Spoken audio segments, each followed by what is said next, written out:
Hello friends, आज हम discuss करने वाले हैं मेमोरेंडम ऑफ एसोसिएशन। कि मेमोरेंडम ऑफ एसोसिएशन होता क्या है। वीडियो को लाइक ज़रूर कर दीजिएगा और चैनल को सब्सक्राइब, यही मेरी फीस है। और ऊपर आपको इंस्टाग्राम का यूज़र नेम मुझे मेरा दिख रहा होगा, वहाँ जाकर मुझे फॉलो कीजिए, ठीक है।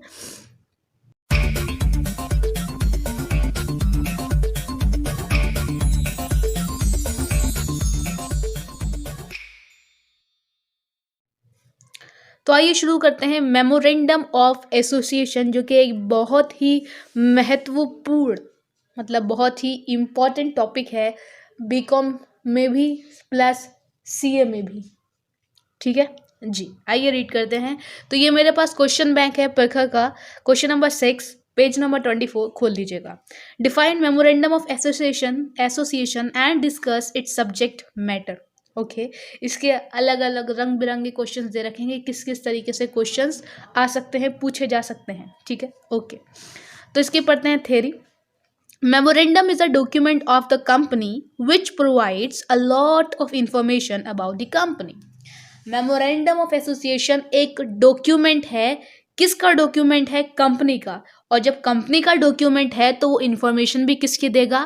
कंपनी की। First point clear? हाँ जी। It contains name, registered office, objects and capital of the company.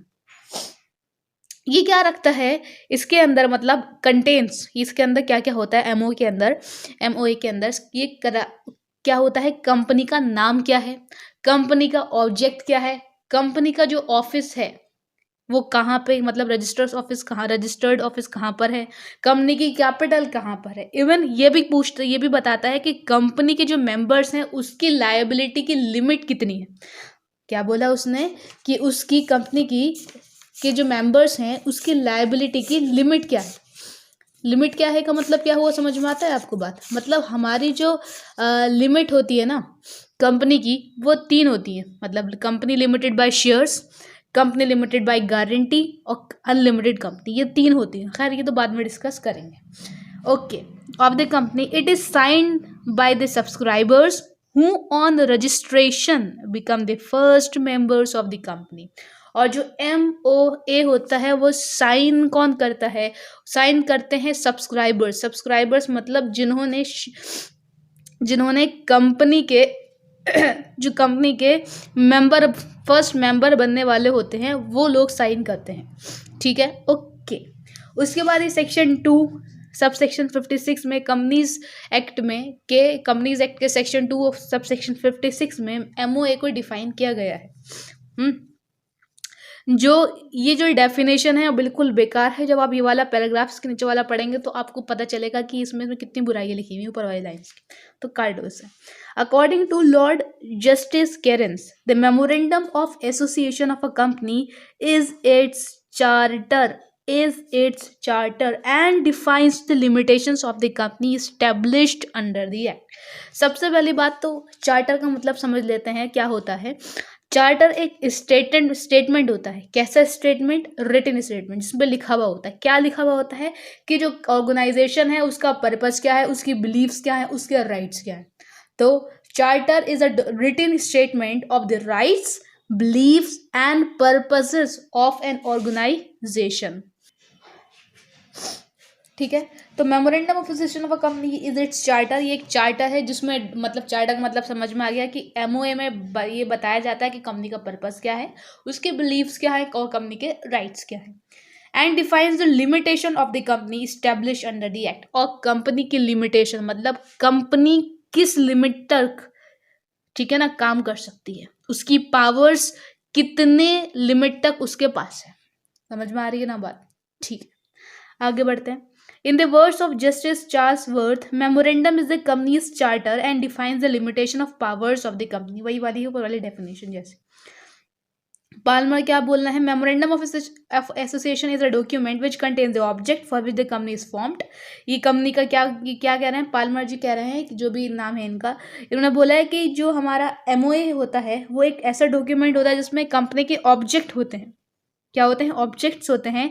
Objects मतलब कि कंपनी फॉर्म क्यों हुई है, ठीक है ना। आपका भी कुछ ऑब्जेक्ट होता है, लाइक अगर आप कॉलेज जा रहे हो तो आपको कुछ ऑब्जेक्ट है। वो ऑब्जेक्ट यह है कि जैसे कि आप जा रहे हो, सपोज कि आपको अच्छे मार्क्स लाना है, तो आपका ऑब्जेक्ट क्या है, ठीक है ना, उसकी वजह से आप कॉलेज जा रहे हो।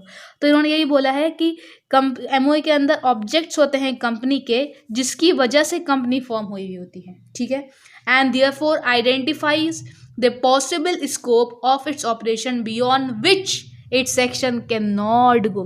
तो जब ये उसकी जब एमओए में क्या होता है, एमओए में क्या होता है, एमओए में होता है एक ऑब्जेक्ट होता है, ठीक है ना, कि उस ऑब्जेक्ट में एक एमओए में एक चीज़ और बताई जाती है कि भाई देखिए आपकी पावर्स इतनी हैं, आप इससे ज़्यादा पावर्स यूज़ नहीं कर सकते, बियॉन्ड नहीं जा सकते। दोबारा पढ़ लो, इन्होंने बोला है and therefore identifies the possible scope of its operation, उसके ऑपरेशन, उसकी एक्टिविटीज के पॉसिबल स्कोप को आइडेंटिफाई करता है, ठीक है ना, beyond which its action can not go. समझ में आ गई होगी, okay. It defines as well as confines the powers of the company. बहुत प्यारी लाइन्स ने क्या बोला कि जो MOA है ना, वो कंपनी की जो पावर है, जिसकी ताकत है, उसको भी डिफाइन करता है, और कहाँ कहाँ उसकी पावर का इस्तेमाल नहीं होना है, मतलब उसकी पावर की लिमिट कहाँ तक है, वो भी बताता है। कौन? MOA। ठीक है जी, आगे बढ़ते हैं। उसके बाद इसके कुछ फीचर्स दे रखे हैं, किसके? हमारे प्यारे प्यारे मेमोरेंडम ऑफ एसोसिएशन के। तो आइए एक बार हम इसको रीड कर लेते हैं। Main features of memorandum of association are as follows. It is a fundamental document. Fundamental मतलब समझते हो ना, फंडामेंटल मतलब ऐसा डॉक्यूमेंट जिसने आपसे बेसिक्स क्लियर, मतलब आपके माइंड में आए कि अच्छा कंपनी कैसी है, फंडामेंटल, ठीक है ना जी। एक दिमाग में एक कंस्ट्रक्ट हो जाए, ठीक है ना, कि भाई हाँ कंपनी है, कंपनी की पावर्स इतनी है, इससे बाहर नहीं जा सकता, कंपनी के ऑब्जेक्ट ये हैं, वगैरह वगैरह, ठीक है। और charter of the company, charter define कर चुकी हूँ, दोबारा नहीं करूँगी। It is essential for every company to prepare its own memorandum. Essential, ज़रूरी है हर कंपनी के लिए कि उसके पास अपना MOA होना चाहिए, उसको प्रिपेयर करना चाहिए। तो लाजमी है, क्या लाजमी है? MOA होना। It should be originally framed, ठीक है ना। हाँ, तो MOA कब होना चाहिए? जब आपको रजिस्ट्रेशन कराना हो, फॉर इट्स रजिस्ट्रेशन। आगे, it should be originally framed bye every company. By company originally frame करे, वही पुरानी बात है, कोई ऐसी समझाने वाली बात नहीं है। It contains objects of the company along with other information. Other information के साथ साथ कंपनी का क्या होता है? सबसे इंपॉर्टेंट बात, ऑब्जेक्ट होता है। It lays down limitation on of powers of the company. भाई कंपनी की पावर्स की लिमिट क्या है, मतलब उससे बाहर काम नहीं कर सकती।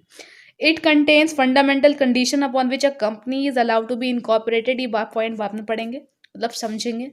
It contains name, signatures and other particulars of person who are desirous of forming a company and agree to become the first members of the company। मतलब कुछ लोगों के, मतलब जो members, first member होते हैं कंपनी के, उनके signature, उनके name, ठीक है ना, और भी उनकी बहुत सारी information उसमें दे रखी होती है।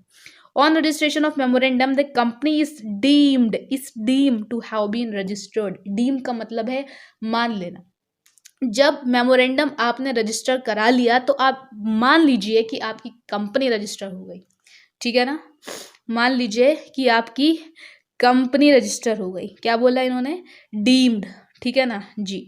आगे, on registration the memorandum becomes a public document which can be inspected bye every person. बहुत इंपॉर्टेंट पॉइंट, इन्होंने क्या बोला? जब एक बार आपने मेमोरेंडम रजिस्टर करा दिया, उसके बाद आपका MOA एक पब्लिक डॉक्यूमेंट बन गया जो कोई भी इंस्पेक्ट कर सकता है। इवन आप कोई पब्लिक कंपनी लीजिए, ठीक है ना, मतलब कोई भी कंपनी लीजिए जो रजिस्टर है, उसका MOA आप भी गूगल पे देख सकते हो, क्योंकि वो एक पब्लिक डॉक्यूमेंट है, कोई भी उसको इंस्पेक्ट कर सकता है। ठीक है, आगे बढ़ते हैं। On registration it is binding on the company and its member. जब रजिस्ट्रेशन होता है तो वो कंपनी, जो MOA है, वो कंपनी को भी बाइंड करता है और इट्स मेंबर्स को भी। बाइंडिंग का यहाँ पे मतलब ये है कि अब मेमोरेंडम में जो आपने बात बोली है, आपको उसके अकॉर्डिंग ही चलना है। बाइंड का मतलब यहाँ पे ये है, ठीक है ना।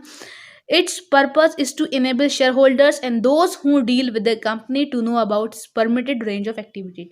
इसका पर्पस क्या है कि भाई जो शेयर होल्डर्स या जो भी स्टेक होल्डर्स, ठीक है ना, यहाँ पे मैं वर्ड में यूज़ कर देती हूँ स्टेक होल्डर्स। स्टेक होल्डर्स मतलब जो भी हमारी बिजनेस में इंटरेस्टेड रखता है उसको ये बात पता चले कि हमारा ऑब्जेक्ट क्या है और हमारी जो पावर्स हैं उसकी लिमिट क्या क्या है, हम उस दायरे से बाहर काम नहीं कर सकते। ये पर्पस है MOA को रजिस्टर कराने का। Memorandum of a company is alterable. Alterable मतलब जो चेंज हो सकता है। It can be altered and re altered, वो ऑल्टर भी हो सकता है देन दोबारा भी ऑल्टर हो सकता है bye means of a special resolution. Special resolution pass करो और उसके बाद क्या करो, उसे ऑल्टर करा दो। वीडियो अच्छी लगी हो तो लाइक शेयर एंड सब्सक्राइब जरूर करिएगा। प्लस अब नेक्स्ट वीडियो में अब हम लाने वाले हैं क्या, इसके क्लॉसेस। उसके कुछ क्लॉसेस होते नहीं होते हैं, होता है ना, मतलब क्लॉसेस का मतलब ये contents of memorandum of association, ठीक है। नेक्स्ट वीडियो तक के लिए अल्लाह हाफिज, जय हिंद, जय भारत।